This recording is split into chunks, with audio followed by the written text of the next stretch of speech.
আমাদেরকে মনে রাখতে হবে, বাংলাদেশে ভূখণ্ডে বসবাসকারী প্রত্যেকটি মানুষের একটি পরিচয়, সেটি হচ্ছে আমরা বাংলাদেশী। বিএনপির ভারপ্রাপ্ত চেয়ারম্যান তারেক রহমানকে রাষ্ট্রদ্রোহের একটি মামলায় খালাস দিয়েছেন আদালত। বুধবার বিকেলে নোয়াখালী অতিরিক্ত জেলা ও দায়রা জজ আদালতের বিচারক মোহাম্মদ নোমান মহিউদ্দিন এ আদেশ দেন। আদালতের পরিদর্শক মোহাম্মদ শাহ আলম বলেন, এ মামলায় তারেক রহমানের নামে পাঠানো গ্রেপ্তারি পরোয়ানা ফেরত পাঠাতে চরজব্বর থানার ভারপ্রাপ্ত কর্মকর্তাকে নির্দেশ দিয়েছেন বিচারক।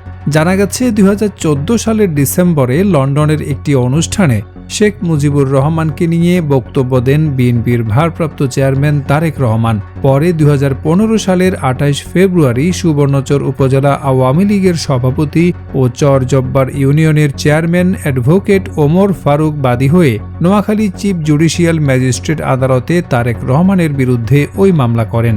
এ বিষয়ে চরজব্বর থানাকে আইনগত ব্যবস্থা নেওয়ার নির্দেশ দেন আদালত। 2017 সালের 4 এপ্রিল থানার উপপরিদর্শক আনোয়ার হোসেন ভুঁইয়া আদালতে অভিযোগপত্র দেন। পরে ওই মামলায় তারেক রহমানের বিরুদ্ধে গ্রেপ্তারি পরোয়ানা জারি করে আদালত। মামলায় রাষ্ট্রপক্ষের আইনজীবী ছিলেন অতিরিক্ত জেলা জজ আদালতের পিপি দেবব্রত চক্রবর্তী। তারেক রহমানের পক্ষে ছিলেন জেলা বিএনপির সহসভাপতি অ্যাডভোকেট এবিএম জাকারিয়া ও কৃষক দলের কেন্দ্রীয় কমিটির সাংগঠনিক সম্পাদক অ্যাডভোকেট রবিউল হাসান পলাশ।